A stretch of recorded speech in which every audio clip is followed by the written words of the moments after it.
Carlos Nelson with the Kansas City Business Association, and we have one of our newest members today. Who do we have here? Byron Harper. Hey, Byron, tell our audience a little bit about your business, what you do. My company is Affricana Art. We sell African artifacts, mainly statues, masks, a little bit of African jewelry, and those kind of things. How long have you been in business? 2 years. 2 years. What inspired you to get into African art? I was pretty fortunate. I started and got an initial interest in African art in Houston, Texas. I studied and worked with a gentleman by the name of Sherifu Drama. He's from Gambia. He had a couple stores there, and eventually I started running his stores for him. What type of things was he selling in his stores? He sold a combination of African art, statues, masks, shea butter, jewelry, clothes, textiles. Textiles are African fabrics, so it gave me the ability to see. You got a. I was down in your place yesterday, and you were saying that you were getting ready to have a sale on textiles. Let's talk about the type of textiles that you sell. We have a combination. And where they come from, per se. Okay, we have a combination of different types of textiles, mainly from West Africa. We have mud cloth from Mali. We have kente cloth from Ghana. And these are all handmade fabrics, hand-dyed fabrics. We have batiks from Ghana. Just an assortment of different. What's the? You know what? I didn't realize you saying this design basically comes from Ghana. This design. Can you expound on that a little bit more?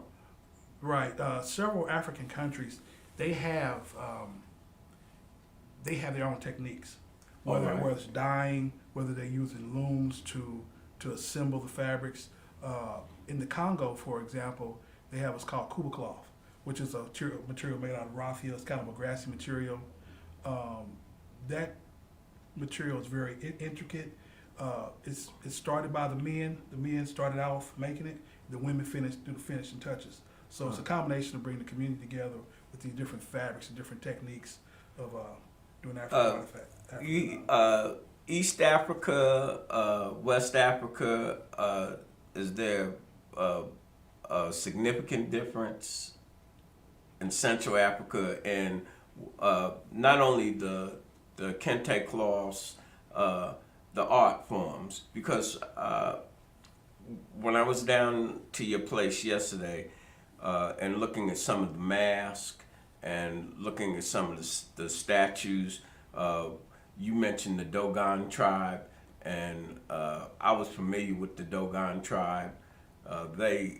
The star Sirius, before the telescopes and what have you, they was like, there's no star, but the Dogons had known about Sirius for millennia. Talk a little bit about that.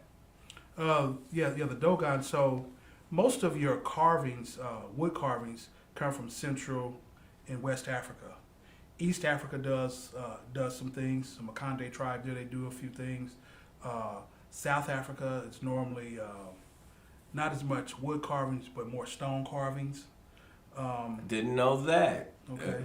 Yeah, enlighten our audience a little bit about what's going on in Africa and where you get your product from and the difference in your products. Okay. So right now you have an emergence, and there's a lot of interest in African art. The biggest form right now, that's really getting a lot of people's attention is more wall art, contemporary art. It used to be that it was kind of a area that was kind of shut out, but now a lot of the big auction houses and big galleries are having a strong interest in contemporary art. So, and I think with that emergence, it's also going to lead into the traditional art, which is more what I. And when you say wall art, try to put a face on that. When I came down, you also had some pictures on the side, but it looked like that was cloth fabric inside of. Are you talking about oil or what do you talk to our audience about that? So yeah, I'm talking about oil on canvas. I was fortunate enough to get some oil acrylic and powder on a tree bark, and that's from Uganda. So these forms of African art are really being sought after and being pursued, and it's really starting to boom. Who's your typical client as it relates to buying your art, your mask, your wall art, and per se? I have a range because I have art that is in different categories for different budgets. We have from the high end to the low end. Let's talk about that high end. I think when I asked you to join the Kansas City Business Association, and I was saying what I noticed in the different social classes and economic classes just in the African American community, and I know the overall community, the white community, they buy a lot of African art and artifacts and so forth, but most of the time our middle class, they want to have something in their homes that represent Africa, their heritage, and so forth. Talk about those type of clients and what do they normally buy? So those type of clients are seeking something for their home or office. Um, they're looking at masks for the walls. They're looking at some kind of statue piece. We have statues that can go on a desk or table. And then we also have statues that are freestanding statues. Right. As You well. had quite a few of those. Where did most of those statues come from that I saw yesterday? Most of what you saw came from West Africa, mixed in with some things from the Congo. Talk. When we say West Africa, who's in West Africa? Okay, so we're going to say Mali, which is the Dogon. We're going to say in Nigeria. And Nigeria, close to Nigeria is an area called Benin, which is they're very, very close, and they're I known for bronze. I was exactamundo. I had a bronze from Benin, and I thought that's what they really were famous for. Their bronzes. That is correct. They're famous for their bronzes. So we have a representation of bronzes from Benin, and then you have Sierra Leone, which is part of West Africa. The Ivory Coast with the Senefu tribe. They make a lot of African artifacts.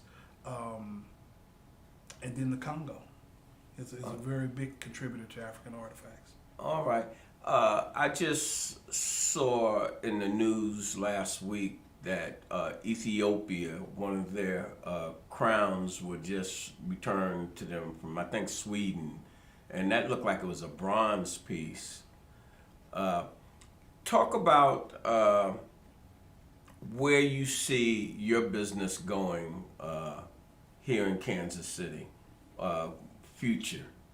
Future-wise, I see the growth potential in here in Kansas City as far as African art. I think I'm starting to stir a lot of interest in the art. People have the interest. There are some people, quite a few people that I've ran into here who've traveled to Africa.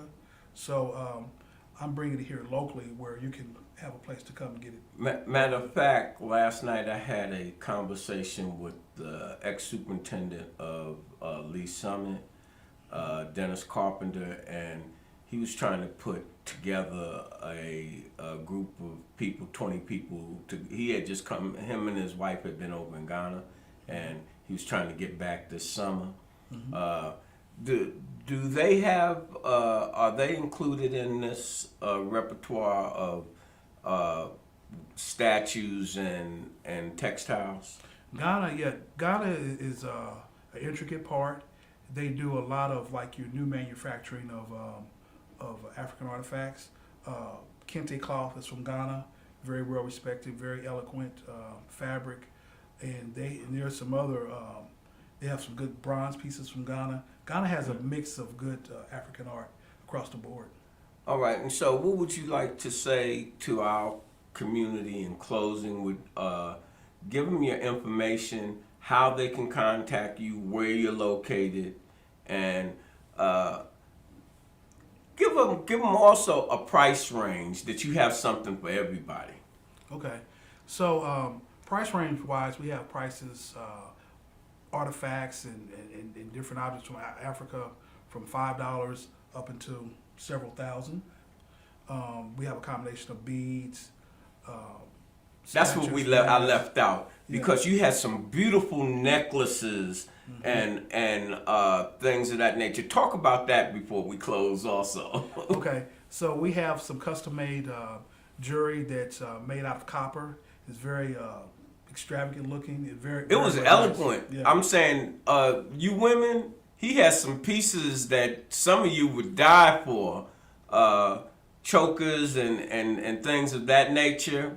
Uh, who's the artist that you are working with that develops those pieces? Because I told you I wanted to do a story working with you on that artist. Yeah, the artist is a local artist. His name is Brandon, and he's been doing it for a short period of time, but he's very, very good. He's very astute, and he's done a good job of developing his skills to do it. He does some of the most intricate copper work I've seen. Yeah, those pieces were beautiful. I've been collecting masks for 20 years and different things, but I look at our women when they are wearing good pieces, and those pieces that I saw down at your place, they were exquisite. How can our community get in touch with you? So I'm located in Location One building, 1734 East 63rd Street on the third floor, Suite 314. On the web, Affricana Art. That's Affricana with AFF. That's two F's. AffricanaArt.com. Also, we announce different events that we have on Facebook. So we do have some social media. So again, that's Affricana Art on Facebook. So Do you just have type in you Affricana want to Art. give them an email address if they want to? Sure, you can reach out. You can reach out to us at africanaart@gmail.com. That's Africana AFFRICANAART @gmail.com. And you can reach out to us there, or you can call us There we go. 816-607-1332.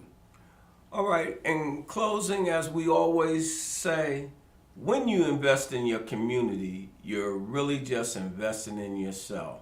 Good night.